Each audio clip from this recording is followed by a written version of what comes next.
Buen día para todos y todas. Bienvenidos a la Feria de Distancia 4.0 Uniminuto, un espacio diseñado para quienes buscan dar un impulso decisivo a sus carreras a través de la educación a distancia. Esta feria está dirigida a nuestros futuros estudiantes interesados en programas de pregrado y posgrado que buscan una modalidad de estudio flexible y adaptarse a sus necesidades.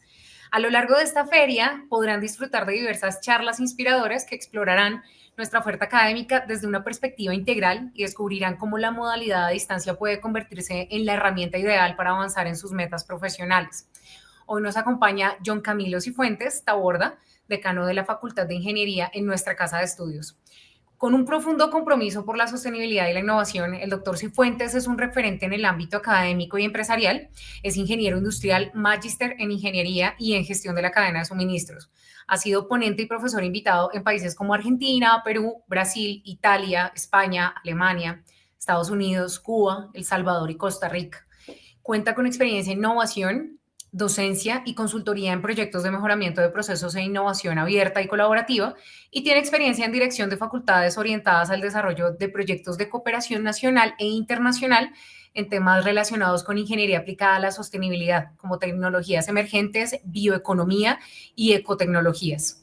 En su charla abordará cómo la investigación sostenible se ha convertido en un motor transformador para las organizaciones y cómo esta tendencia impacta positivamente en el desarrollo global.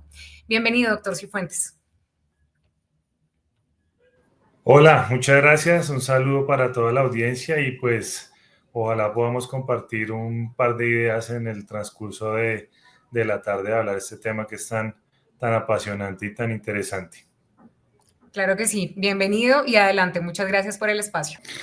Innovación sostenible, un compromiso que transforma. Es un título que de pronto suena muy inspirador y que trata de abordar algunos elementos representativos de lo que se entiende por sostenibilidad y cómo básicamente va a ser la innovación la que nos permita poder seguir habitando el mundo que tenemos en estos momentos, haciendo de los procesos cada vez más amigables y cada vez más sostenibles. Yo trato de empezar esta charla haciendo tres preguntas que quisiera que todos reflexionaran al interior de su ser en la medida que vamos abordando en este ejercicio. La primera pregunta, ustedes la ven en la carátula de un libro que está en la parte izquierda de la presentación y es ¿por qué morimos? Yo creo que cada uno de ustedes hará su reflexión al interior y entenderá qué pasa con el cuerpo humano cuando morimos, por qué morimos, por qué vivimos, y haciendo un poco también un análisis filosófico de la vida y de la existencia mucho más allá de lo biológico. Quisiera que cada uno empezara a reflexionar sobre esa pregunta y empezara a tener como sus propias análisis y conclusiones a esta pregunta. En la medida que hagamos eso, en la medida que vayamos encontrando estas respuestas muy personales, muy íntimas, quisiera que nos centráramos en la imagen de la mitad y abordáramos otra pregunta, es si nosotros morimos, ¿el planeta también puede morir? Creo que es una imagen que trata de mostrar eso, como pareciera que el planeta Tierra muere, se quema o se carboniza o se vuelve cenizas, y trata de llevarnos como esa reflexión muy introspectiva de qué pasa si el planeta muere. Si nosotros somos un ser vivo que muere y el planeta Tierra también es algo que creemos que está vivo o percibimos que está vivo, pues también muere. Y la tercera imagen, si nos desplazamos un poco más hacia la derecha, básicamente nos muestra un tercer cuestionamiento y es qué pasaría después de la muerte. Y eso es lo que trata de mostrar esa florecita en medio de un desierto que parece muy estéril, muy árido, sin agua y sin oportunidades de supervivencia. Pero que a pesar de todo eso, la vida de pronto como la conocemos cambia en formas, en condiciones y en características distintas.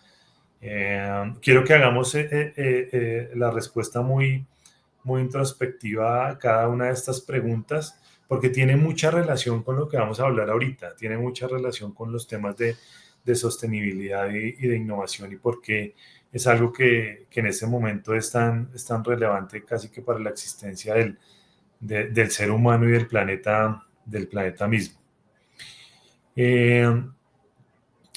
Hay una definición que marca la ruta de todo lo que tiene una relación directa con sostenibilidad, y es una definición que nace en 1987 por una comisión que se conformó por las Naciones Unidas, que se llamó la Comisión Brundtland, que definió básicamente un informe que se llamaba el informe Brundtland, que fue la primera vez que se habló de sostenibilidad, digamos, en un marco político internacional, también académico. Fue la primera vez que se habló sobre desarrollo sostenible, y básicamente se dio una definición que es tal vez la que ha sido más aceptada a nivel académico y mundial sobre lo que se busca o sobre lo que se espera sea la sostenibilidad, o cómo la entendemos la mayoría de las personas. Hay muchas definiciones mucho más modernas y contemporáneas que también están muy afín con este ejercicio, pero básicamente lo sostenible se define como ese proceso de satisfacer las necesidades del presente sin comprometer la habilidad de las futuras generaciones de satisfacer sus necesidades propias, ¿sí? ¿Cómo hacemos para mantener esa calidad de vida, lo que nos gusta hacer, cómo nos gusta vivir, cómo nos gusta sentirnos, cómo nos gusta desarrollarnos como seres humanos, y cómo hacer para tenerlo ahora, pero sin comprometer mucho del ejercicio que van a querer hacer las generaciones futuras? Cómo lograr hacer lo que estamos haciendo ahora, permitiendo también que generaciones futuras puedan vivir, puedan tener una calidad de vida aceptable, una calidad de vida que les permita desarrollarse como seres humanos, como profesionales, como sociedad. Y es un poco lo que invita a esta reflexión que apareció allá en 1987 y que marcó lo que sería como el derrotero para todas las definiciones posteriores que se entendieron sobre sostenibilidad o sobre esos desarrollo sostenible, y todas las implicaciones que en torno a este concepto han venido surgiendo, ¿sí? En donde cada vez los gobiernos se preocupan más por ser sostenibles, cada vez las organizaciones se preocupan más por ser sostenibles, y cada vez las personas entendemos que nuestro rol es muy importante para seguir estando en comunidades que sean sostenibles, en organizaciones que sean sostenibles, y por ende en un mundo que sea cada vez más sostenible.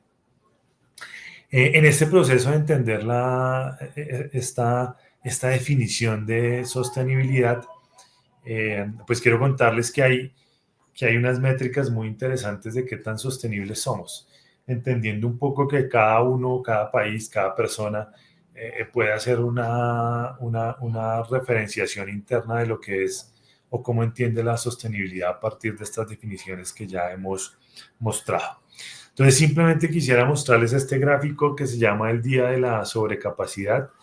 Entendamos el Día de la Sobrecapacidad como un día en el año en donde el mundo acaba los recursos que debería haber usado durante ese año, ¿sí? Es decir, si nosotros tuviéramos en cuenta de que en el mundo hay 6.000, 7.000 millones de personas, y cuantificáramos la cantidad de aire que debería consumir cada persona, la cantidad de agua, la cantidad de alimentos, la cantidad de energía, todos estos recursos que debería consumir una persona en promedio, nosotros deberíamos, en condiciones normales, estar consumiendo los recursos del mundo durante un año específico para todos los seres humanos, ¿sí? Sin embargo, desde 1971 se empezó a hacer una medición y nos hemos dado cuenta de que casi que a partir en el 71 nosotros consumíamos el agua, los alimentos, la energía que deberíamos estar consumiendo la cantidad de seres humanos, ¿sí? Dependiendo y teniendo en cuenta las reservas que tiene el planeta Tierra. Sin embargo, a partir de 1971 que se empieza a hacer esta medición, lo que muestran las franjas superiores rojas es que cada vez estamos consumiendo más recursos del planeta Tierra. Es decir, que lo planeado para consumirnos durante un año de recursos naturales del mundo ya no es suficiente. Lo que teóricamente nosotros pensamos que nos deberíamos consumir en agua, en luz, en energía, en alimentos, no es suficiente. Es decir, que cada vez los seres humanos estamos consumiendo muchos más recursos.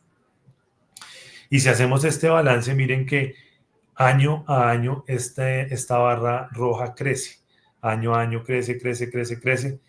Y en el año 2024, en el año que estamos viviendo, se estimó que el día de la sobrecapacidad, es decir, el 1 de agosto del 2024, ese día, por estimaciones estadísticas, nos consumimos lo que debíamos habernos consumido como seres humanos en ese año. Es decir, que a partir del 2 de agosto estamos consumiendo mucho más. Estamos generando unos excedentes en consumo. Es un ejemplo muy sencillo. Es como si usted quiere llevar una dieta balanceada, pero usted no cumple la dieta y empieza a comer más y a comer más y a gastar más recursos. Entonces, esa dieta balanceada se pierde y después de un tiempo usted va a engordar, usted va a empezar a tener problemas de salud, usted va a empezar a tener sobrepeso. Y aquí con un agravante muy, muy significativo, y es que los recursos son finitos. Nosotros pensamos que no, pero tenemos unos límites planetarios. Es decir, hay unas capacidades finitas de minerales, por ejemplo. Hay unas capacidades finitas de producción agrícola. Hay unos recursos que se renuevan, que son el agua, el aire, pero que en la medida que nosotros consumimos más y no tenemos cuidado con esos recursos que pensamos que son renovables, cada vez son menos renovables. Entonces, a 2024 podríamos decir que dentro de las estadísticas normales de los seres humanos, nos hemos consumido 1.7 tierras. Es decir, que cada ser humano se ha consumido casi el doble de lo que debería estarse consumiendo en condiciones normales.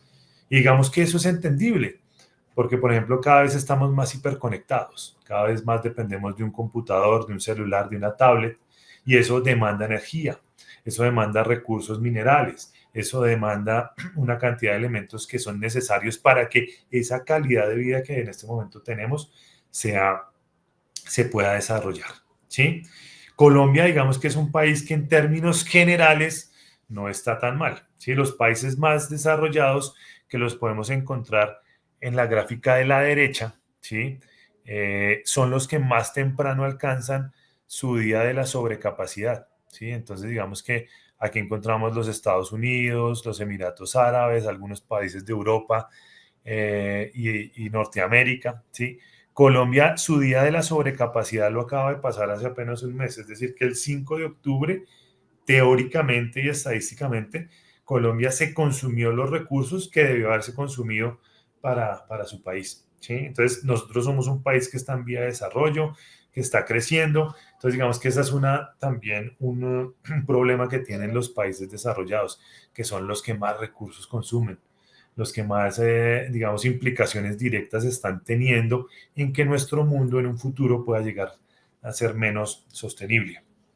Esta gráfica está muy actualizada, pero básicamente nos permite tener ese panorama, que a la derecha vamos a encontrar los países más desarrollados, los que tienen mayor consumo energético, mayor consumo de recursos, y en la parte izquierda, pues los países que más se demoran en llegar a ese día de la sobrecapacidad, pues son los países que podríamos decir que están en vías de desarrollo, o países que pueden también estar en una cota de desarrollo interesante, pero que han logrado implementar algunas estrategias que hacen que ese día de su sobrecapacidad se llegue mucho más tarde.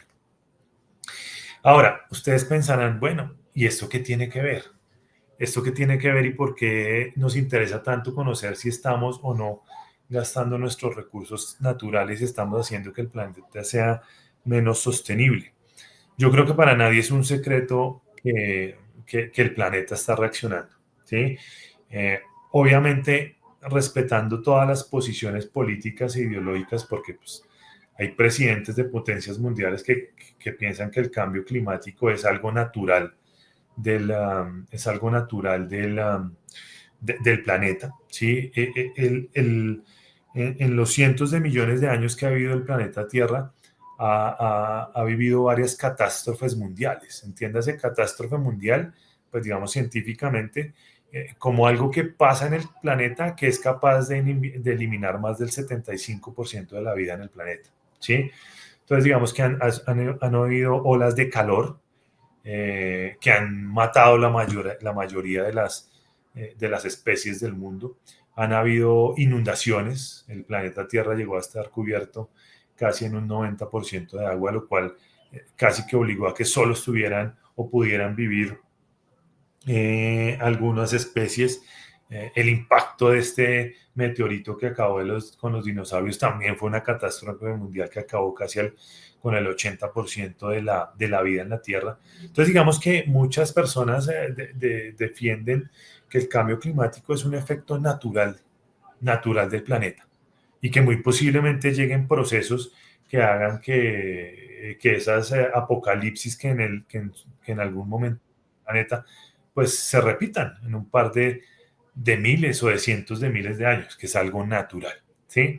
Sin embargo, pues aquí estamos mostrando algunas imágenes de cosas que han pasado muy recientemente. Hace apenas un par de días entramos en la discusión aquí en la ciudad de Bogotá por las inundaciones que hubo en una de las autopistas más importantes de la ciudad y empezaba la discusión de que esa autopista se construyó sobre unos humedales, que el nivel freático pues, de esos terrenos pues condensan una gran cantidad de agua y que básicamente cuando llueve pues esa agua tiende a volver a su estado natural que tuvo hace 30 o 40 años. Entonces que ahí lo que hicimos fue que los seres humanos al apropiarnos de un pedazo de la tierra, pues la tierra va a volver o el agua va a volver a su cauce natural. Entonces ahí podemos ver algunas imágenes de lo que pasó hace apenas 4 o 5 días. En la imagen del centro, pues es un poco más aterradora porque fue algo que pasó hace un poco más de un mes en Europa, en donde la ciudad de Valencia, pues fue prácticamente arrasada por un fenómeno meteorológico que se llama las danas, y básicamente pues eso involucra unas precipitaciones de agua por unas corrientes de aire que hacen que muchos de estos cuerpos de agua se muevan sobre la tierra y provoquen unas inundaciones y generó hasta más de 200 muertos. Entonces eso está pasando, eso es un tema que, como decimos, muchos, inclusive científicos, dicen que hace parte del proceso natural del planeta. Sin embargo, otras posturas lo que afirman es que el ser humano, por su intervención directa sobre el ambiente, está haciendo que estos efectos climáticos pues sean cada vez mucho más fuertes y mucho más acelerados. Y podemos ver también aquí una figura de una noticia que salió hace un poco más de 4 o 5 meses, donde en un avión en pleno vuelo lo cogieron unas corrientes de aire y una lluvia de granizos que no estaba contemplada en ninguno de los análisis climatológicos de esa ruta y que se generó y lo que hizo fue casi que destrozar parte del avión. Entonces ahí lo que estamos viendo un poco es este tema que nos muestra y nos abre una discusión muy interesante sobre cómo ha sido el papel y el impacto del hombre en este tipo de incidencias sobre el planeta Tierra y sobre el fenómeno de hacer el planeta Tierra un poco más adverso o menos resistente o no el planeta Tierra como tal, sino las comunidades que habitan el planeta Tierra menos resistentes a los procesos del cambio climático. Esto genera pues unos efectos muy interesantes. Entonces podemos ver que cada vez tenemos unos aumentos de temperatura, unos veranos muchos más cálidos que hacen que en ciertas épocas del año pues suframos de algunos elementos como en este momento lo estamos sufriendo en esta y en otras ciudades del mundo, como es el tema de racionamientos por escasez de agua, ¿sí? Un impacto directo en la agricultura, porque los procesos de producción agrícola son mucho más susceptibles a los cambios de temperatura. Entonces, si hay exceso de calor, pues eso tiene una influencia directa en la producción agrícola, pero si hay exceso de agua también. Más muertes por horas de calor, una subida de los niveles del mar, pues digamos que hay varios estudios que indican que antes del 2100 parte del Bajo Manhattan en Nueva York va a estar cubierto de agua. Entonces, digamos que hay una cantidad de modelamientos que indican que también van a haber otros países que sufran del mismo fenómeno, ¿sí? Desaparición de especies. Acabamos de tener en Colombia la COP16 que propendía digamos, por la conservación de la biodiversidad, siendo Colombia uno de los 10 países más biodiversos del mundo, y eso tiene una relación directa con estas afectaciones de extensión de la raza humana de las comunidades. Y obviamente, pues, otros temas un poco más relacionados como las enfermedades. Cada vez vemos más niños que sufren de temas de enfermedades respiratorias por los mismos cambios de clima y pues fenómenos meteorológicos más extremos. Esto es un poco como haciendo un guiño a lo que se ha identificado que son estos elementos que se están generando, bien sea por un fenómeno más acelerado del planeta Tierra por la intervención del ser humano, o porque en algún momento pues la Tierra los sufrió y los estuvo desarrollando, pero ahora pues a nosotros nos afectan mucho más. Y tener en cuenta también pues que en este momento en Azerbaiyán se está desarrollando la COP29, que empezó hace 2 días, en donde básicamente se trata sobre todo el tema de cómo vamos a hacer para que este mundo sea más sostenible, independiente del que el cambio climático sea un fenómeno natural de la Tierra o sea el resultado de una intervención directa del ser humano. Pues tendremos que pensarnos cómo haremos para vivir en un mundo que parece cada vez más ser más adverso a las condiciones de supervivencia del mismo ser humano y de las especies que habitan el planeta. Entonces, casi que muchas de las discusiones que en estas COP se abordan, esta precisamente la COP29 sobre cambio climático, pues básicamente se orientan en unos puntos y unos retos muy interesantes, y es mirar cómo hacemos para que las energías o haya un uso más eficiente de las energías, ¿sí? ¿Cómo hacemos para reducir la tasa de gases de efecto invernadero? Todo esto, básicamente, todo esto y muchas cosas más, básicamente orientadas a que no haya un incremento de la temperatura. O sea, el tope máximo que se ha puesto es 1,5 grados de incremento en la temperatura, que cada vez se van más difíciles de alcanzar, porque en la medida que países más grandes y más poderosos deciden, pues, no hacer o hacer caso omiso a estas indicaciones, pues digamos que los países que sí trabajan por el tema, pero que tienen un impacto mucho menor, pues ven como diluidos sus esfuerzos y ven que va a ser mucho más difícil alcanzar estos compromisos. Ahora bien, cuando uno escucha todo este panorama, pues básicamente dice, ¿y qué hacemos? ¿Y qué hacemos? ¿Cómo podemos como sociedad reaccionar? ¿Cómo podemos como seres humanos reaccionar? ¿Cómo podemos como organizaciones reaccionar?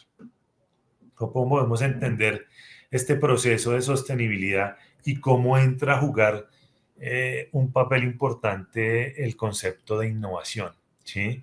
Eh, la innovación es la que ha hecho que el ser humano llegue a unos desarrollos sociales, políticos, culturales, tecnológicos que ninguna otra especie había logrado, ¿sí? Eso en gran medida pues por el desarrollo de su cerebro, que es capaz de pensar, que es capaz de ser razonable, y que, como muchos expertos y científicos lo han dicho, es la única especie que entiende qué es lo que le pasa al planeta y cuáles pueden ser los elementos o las acciones para evitar esos cambios, ¿sí? Cuando cayó el meteorito hace cientos de millones de años y mató a los dinosaurios, pues los dinosaurios no entendieron qué era lo que pasaba, ¿sí? Cuando vino esta era de hielo que cubrió a gran parte del planeta con una capa de hielo, pues las especies no entendían lo que pasaba. En este momento lo que le está pasando al planeta, bien sea por ciclos naturales o por intervención del ser humano, tiene una connotación distinta porque esta especie, la especie humana, entiende qué es lo que está pasando y tiene el poder para mitigarlo, para adaptarlo o para cambiarlo.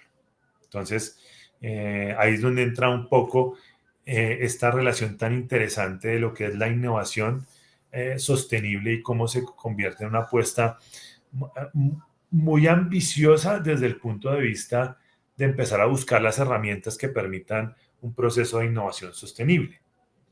Y queremos ahí hablar de Uniminuto, porque Uniminuto, y no solo Uniminuto, sino la organización Minuto de Dios, dentro de su misión principal, propende por el desarrollo integral sostenible de las personas, de las comunidades y desde los territorios. Entonces, cuando uno empieza a hablar de este tipo de ejercicios, pues se da cuenta de que la sostenibilidad no es ajena a ningún individuo, a ninguna organización ni a ningún país, sea porque estos cambios han sido provocados por los ciclos naturales del planeta o sea porque estos cambios han sido provocados por la intervención directa del ser humano. Y aquí quisiera contarles un poco cómo esta relación entre innovación sostenible pues permite generar estrategias, permite encontrar soluciones, permite identificar nuevas rutas de acción que busquen un poco estos tres principios que mencionábamos ahorita, que era adaptarnos al cambio, mitigarnos al cambio o reducir el cambio, ¿sí? Teniendo en cuenta que a nivel mundial son muchas las organizaciones que están trabajando en este tema, ¿sí? Ya cada vez vemos, por ejemplo, que hay un mayor uso de autos eléctricos. Eso obliga a que las emisiones per cápita de gases de efecto invernadero se reduzcan, ¿sí? Ya cada vez vemos que hay muchas organizaciones que propenden por el uso de energías renovables o energías limpias en su día a día y en su quehacer como organización. Ya cada vez vemos que hay una cultura mucho más natural en los niños, en los jóvenes, de reducir, por ejemplo, el consumo de carne, porque digamos que también hay una relación directa entre la producción de carne y la generación de gases de efecto invernadero. Ya también vemos a estos jóvenes mucho más preocupados, inclusive también gente adulta, mucho más preocupados por aplicar los ciclos de reuso, de reciclaje, modelos que antes de pronto no eran tan claros como los principios de economía circular, ya se vuelven una parte cultural de muchas personas, en donde ya uno encuentra, por ejemplo, apps. De pronto los más viejitos conocimos los almacenes de ropa de segunda mano, pero ya los más tecnológicos ya encuentran apps en donde la gente lo que hace es intercambiar ropa que ya no usa y la pone ahí para que alguien que le interese pues la usa. Y eso se está moviendo mucho entre los jóvenes, ¿sí? Por todo el tema de los principios de modelos de economía circular. Entonces, si bien aquí hay lo que uno logra ver es que muchos de estos procesos son apalancados en la innovación, ¿sí? Nosotros tenemos aquí en la organización Minuto de Dios, por ejemplo, un banco de ropas, donde lo que se hace es recoger toda esa ropa que ya la gente no utiliza y no le interesa volver a utilizar, y bien sea darla para que alguien más la utilice o a partir de esa ropa generar nuevas prendas de vestir. Entonces, muchos principios de estos modelos han sido apalancados en procesos de innovación sostenible. Es decir, que ahí vamos teniendo pistas de que uno de los elementos claves para que una comunidad, un territorio, una organización o inclusive una empresa sea sostenible, tiene que ser a partir de este tipo de principios. Eso ya está definido, inclusive hay modelos que lo que plantean son esquemas de corporaciones o de empresas sostenibles que permitan que una vez que apliquemos todos estos principios, pues empezamos a entender un poco cuál va a ser nuestro aporte, poquito o grande, pero cuál va a ser. Y también un poco también identificar cuáles son las rutas. Yo aquí simplemente quiero contarles una ruta, que es la que hemos aplicado en Uniminuto. No vamos a decir que es la mejor, pero sí como universidad estamos muy orgullosos de los elementos que hemos venido desarrollando, también teniendo en cuenta este principio rector que hablábamos sobre lo que es la misión de la organización Minuto de Dios. Y quisiera contarles un poco también desde este ejercicio que hemos desarrollado muy de la mano de un concepto que nosotros hemos llamado las ecotecnologías. Por ser un claustro de investigación, por ser un claustro de estudio, por ser un claustro en donde propendemos por el desarrollo tecnológico, pues hemos acuñado un concepto que a nosotros nos gusta mucho y es ¿Cómo hacemos innovación sostenible por medio de las ecotecnologías? Y para los que no estén familiarizados con el término, porque tal vez es un término nuevo, pues quiero contarles una definición o mostrarles dos definiciones muy rápidas que básicamente una ecotecnología se define como el uso de medios tecnológicos para la gestión de ecosistemas basados en una comprensión profunda de los principios sobre los cuales se construyen los sistemas ecológicos naturales. Muy bonito, pero de pronto nos queda difícil entender y esto para qué sirve, ¿sí? Y la otra nos muestra que básicamente son técnicas o tecnologías aplicadas que garantizan el uso de los recursos naturales de manera limpia y que exigen una comprensión de estructura, ecosistema y sociedad, ¿sí? Es decir, ¿cómo va usted a coger una tecnología, sea cual fuera la tecnología, para aplicar y garantizar el uso de los recursos naturales de manera limpia? Es decir, que trate de reducir al máximo el impacto que estas tecnologías bajo otro esquema de funcionamiento distinto puedan generar. Entonces, a partir de este ejercicio, yo quisiera mostrarles algunos de los ejemplos de procesos de innovación sostenible apalancados en este concepto de ecotecnologías que hemos venido desarrollando en un minuto. Y también contarles que este ejercicio no ha sido exclusivo de un minuto, sino que hemos tenido la fortuna de ir encontrando aliados, de ir encontrando empresas del sector público, empresas del sector privado que estén interesadas en hacer estos desarrollos de innovaciones sostenibles o de ecotecnologías en alguna de sus campos de acción, en algunas de sus empresas, en algunas de sus territorios de influencia y muy rápidamente así identificar a dónde podemos llegar algunos de estos procesos de innovación sostenible a escenarios en donde sean totalmente útiles y prácticos. Quiero contarles aquí un par de prototipos muy interesantes que tenemos, que están funcionando, que básicamente lo que buscan es coger una tecnología, como lo definimos anteriormente, y utilizarla de forma en la cual estos ecosistemas naturales pues, se impacten lo menos posible o por lo menos no reduzcamos los impactos que podríamos tener. A su izquierda van a ver unas maticas, como cualquier matica que nosotros podríamos tener en nuestra casa.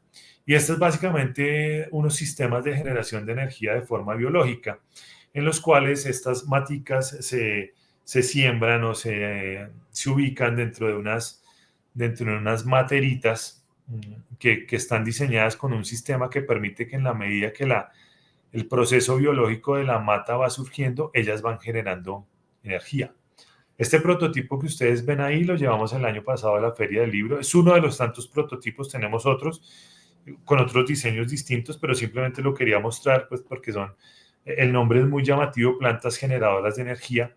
Entonces básicamente todas estas planticas que ustedes ahí ven están como interconectadas en un circuito y tienen unos cargadores en donde la gente puede cargar sus celulares, sus tablets, ¿sí? Ahorita está pensado pues para dispositivos de muy poco consumo de energía, pero ya tenemos unos prototipos aquí instalados, por ejemplo, en la universidad y que nos han ya algunas empresas contactado para llevarlos a instalarlos en algunas de sus organizaciones que permitan que muchos de sus empleados los puedan utilizar, ¿sí? Entonces, básicamente, este es un ejercicio en el cual, a través de una tecnología muy simple, nosotros podemos hacer una reducción del consumo energético de una persona, ¿sí?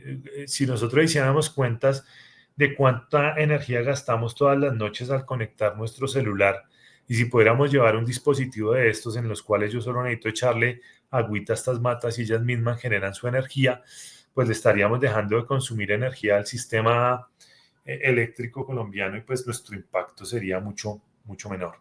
Entonces es simplemente como para dejar unas ideas de cómo la innovación y la sostenibilidad pues van de la mano. Es decir, casi que la sostenibilidad es la que está moviendo los principales procesos de innovación en el mundo.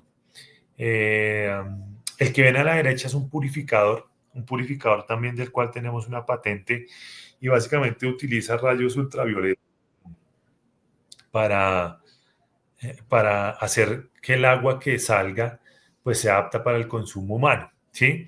Yo esto lo aprendí hace muy poco, pero los que tenemos purificadores en nuestras casas, vemos que eso dentro de esos purificadores hay unas piedritas, ¿sí?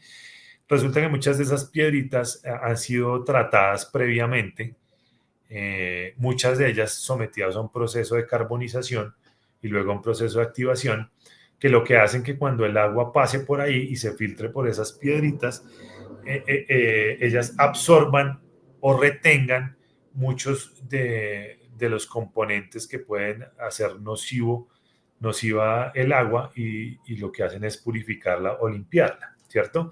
Entonces, cuando el agua se filtra, pues viene un agua mucho más limpia. Sin embargo, como les cuento, esas piedritas de esos purificadores tradicionales tuvieron que haber sido activadas a través de unos procesos previos de carbonización y eso genera CO2 y genera mayor impacto en el medio ambiente. Este purificador lo que trata de hacer es que a través de un sistema fotovoltaico que también tiene el mismo purificador, emite unos rayos ultravioleta que reducen, por ejemplo, la carga bacteriana del agua y las pruebas preliminares que se han hecho han demostrado que el agua sale apta para el consumo humano, ¿sí? Es un sistema también muy económico, muy práctico y que permite también pensarnos nuevas formas de purificar agua.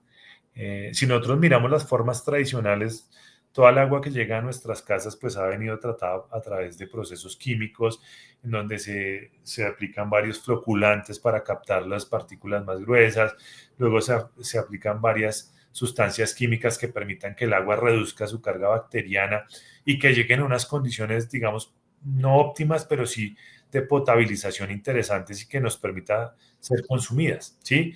Mucho de eso funciona en ciudades grandes en donde las plantas de tratamiento de aguas son mucho más robustas, pero hay comunidades pequeñas o también, digamos, ciudades más pequeñas, municipios más pequeños, en donde este tipo de ejercicios pues no funciona tan bien y alternativas como esta lo que hace es que abre un panorama mucho más amplio para todos estos procesos de potabilización.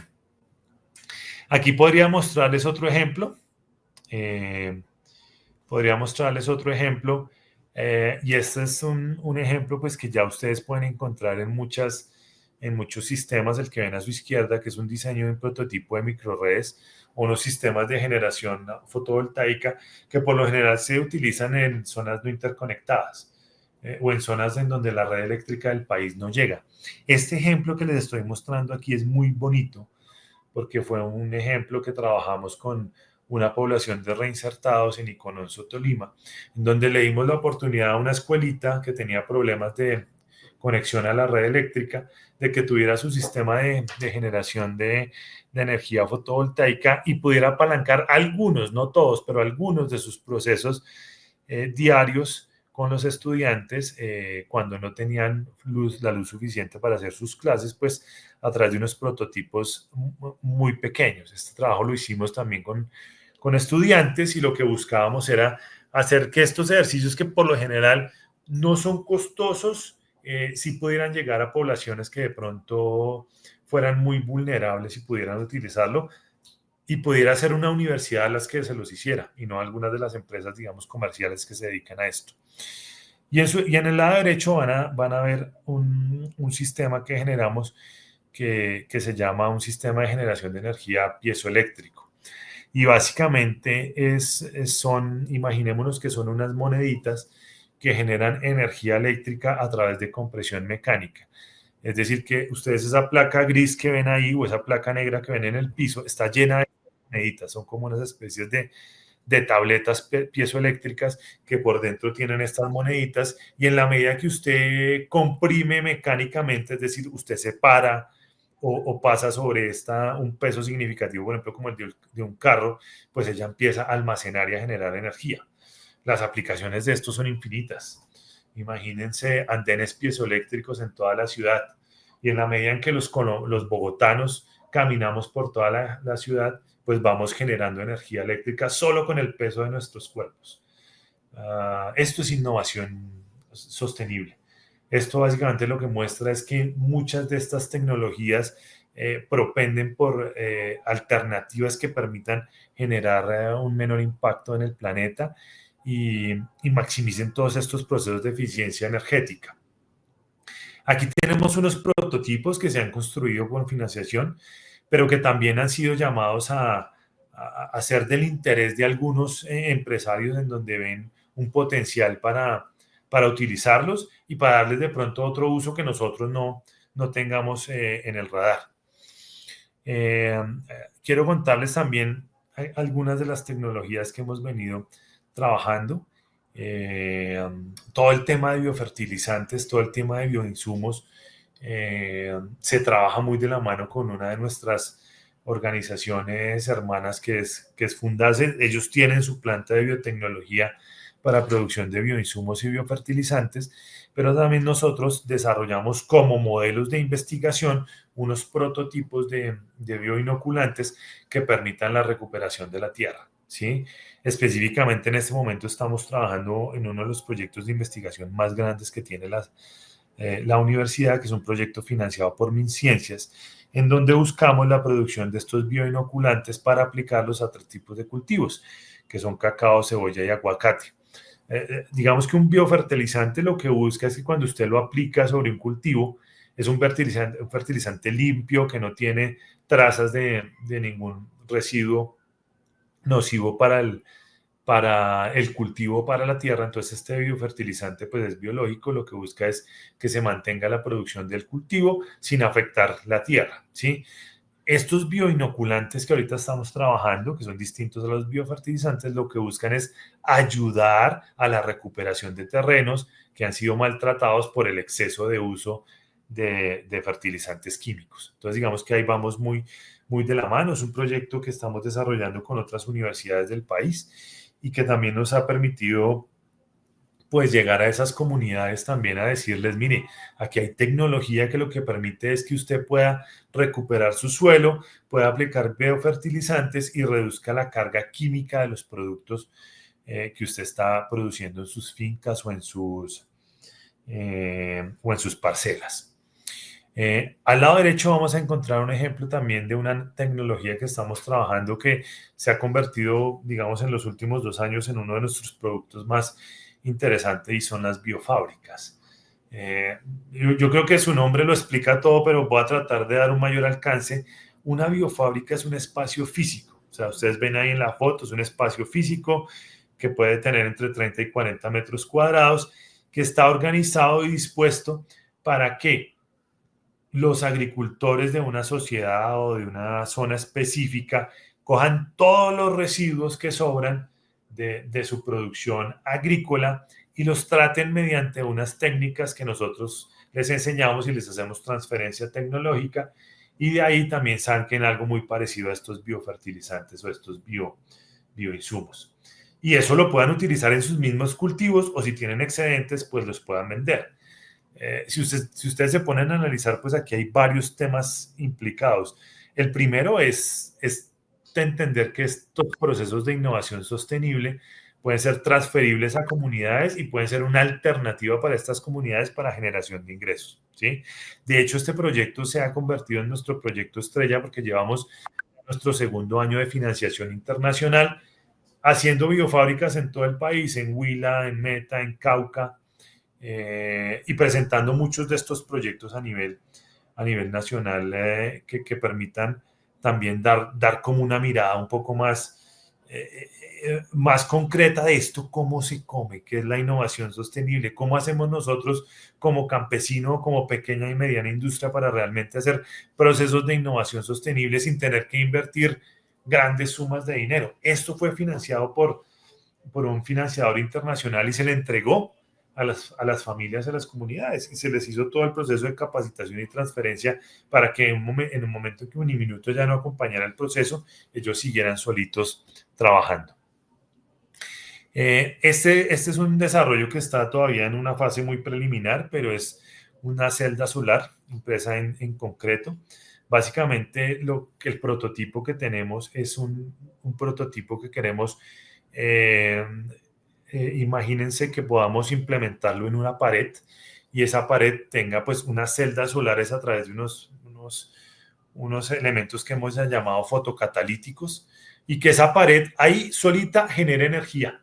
por sí sola, por estar ahí expuesta al sol, ella capture la energía y esa energía pueda ser utilizada para otro tipo de elementos. Entonces antes nosotros pensábamos que estos paneles solares que colgábamos en los techos pues generábamos energía, pero ahorita nos estamos dando cuenta que hay superficies en muchos edificios que están desaprovechadas y son las paredes por ejemplo que en las mañanas les llega un muy buen nivel de radiación y que podrían ser aprovechadas nomás poniendo estos elementos de estas celdas solares o estos fotocatalíticos que permitieran, pues, aparte del calor que se genera, también almacenar energía eléctrica.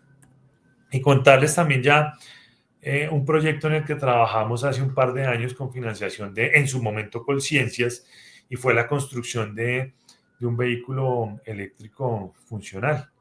Esto lo trabajamos con una de nuestras entidades hermanas, que fue la Corporación Industrial Minuto de Dios. O sea, de hecho el proyecto es de la Corporación Industrial Minuto de Dios, pero nosotros como universidad hicimos unos aportes muy, muy puntuales en algunos de estos elementos y básicamente era un carro. Salieron dos prototipos, ahí ustedes pueden ver las fotos de los dos prototipos. En la parte superior él tenía unos paneles solares que alimentaban algunos de sus sistemas eléctricos y en la parte frontal, de pronto en el negro no se ve tanto, pero en el naranja sí, tenía unas especies de bocas que lo que hacían era que en la medida que el carro se movía, tenían unas hélices al interior del capó, que lo que hacían era que por medio de generación o de movimiento de estas hélices por un fenómeno eólico, también pues fuera generando energía eléctrica. Así como funcionan muchas hélices de generación eólica en distintas partes del mundo, él lleva un sistema de generación eólica interno, ¿sí? Es un proyecto que, del cual, digamos, nos sentimos muy contentos porque fue ver muchos componentes relacionados con temas de energías renovables empaquetados en un solo prototipo o en un solo producto. Quiero cerrar esta charla haciendo una reflexión final después de haberles hablado un poco de lo que es un proceso de sostenibilidad, por qué es tan importante la sostenibilidad, cómo juegan la innovación y la sostenibilidad formando una cadena que se llama innovación sostenible y cómo juega el tema de las ecotecnologías aquí, ¿sí? Y quiero dejar varias reflexiones finales para que ustedes también un poco las lleven y hagan un análisis muy introspectivo con respecto a las preguntas que hacíamos al principio de esta charla. Independiente de nuestra posición social, independiente de nuestro nivel socioeconómico, independiente de nuestra ubicación geográfica, independiente de nuestra creencia religiosa, independiente de nuestras preferencias sociales, culturales, todos estamos siendo afectados por estos cambios que está teniendo el planeta. Y cada vez es mucho más preocupante, o por lo menos hay una visión mucho más general de cómo hacemos para que el ser humano tenga un impacto menor en lo que le pasa al planeta. La innovación sin duda cobra un papel preponderante. No voy a decir que es la única, no voy a decir que todos los problemas de sostenibilidad los vamos a resolver a través de procesos de innovación. No, pero sí con un papel preponderante porque, como les decía, en este momento entendemos los fenómenos, tenemos una analítica detrás de esos fenómenos, entendemos los principios científicos de por qué pasan esos fenómenos y en la medida que nosotros hemos conocido, dateado, investigado sobre esos fenómenos, podemos ir generando distintas rutas desde lo cultural, enseñando prácticas diferentes sobre procesos de reciclaje, reutilización, economía circular, políticas, lo que hablamos ahorita de la COP29, básicamente allá hay una discusión muy interesante sobre cómo vamos a definir las políticas en cada país, cuál va a ser la financiación para que realmente atendamos los requerimientos en torno a los procesos de sostenibilidad. Otra ruta son las tecnológicas, ahí donde juega un papel preponderante todo este tema de la innovación sostenible, cómo hacemos procesos de innovación sostenible, ¿sí? Pero tal vez la más importante de todas estas es que independiente de que el mundo se mueva hacia una dirección, así existan los lineamientos culturales, las políticas y las tecnologías, somos nosotros los que hacemos el ejercicio que el ejercicio funcione. ¿Sí? Somos nosotros en nuestro análisis interior, en nuestro análisis personal, los que entendemos cómo hacer para que este ejercicio funcione. Bien sea utilizando todas estas herramientas que tenemos o identificando cómo hacemos para que estos procesos de sostenibilidad realmente generen un impacto positivo en el desarrollo de nuestro planeta y en el desarrollo de nuestro, digamos, comunidad como seres humanos. Eso es como un poco lo que es la reflexión final de este ejercicio. Agradecerles a ustedes por este espacio en el cual pudimos compartir algunas ideas desde ir un poco entendiendo lo que son estos conceptos y cómo los fuimos aterrizando en estas organizaciones para la que hoy servimos, como es el Minuto de Dios, pero con muchos de estos proyectos los hemos también desarrollado con otras empresas y pues están ahí como para la idea de poder entender elementos muy, muy relacionados con sostenibilidad corporativa y ir buscando soluciones. Les dejo mis datos de contacto y muchas gracias. Decano, muchísimas gracias a usted por su intervención y por las reflexiones que nos compartió sobre cómo podemos utilizar la innovación sostenible para generar un menor impacto a nuestro planeta y, por supuesto, el aporte social de Uniminuto mediante la ecotecnología.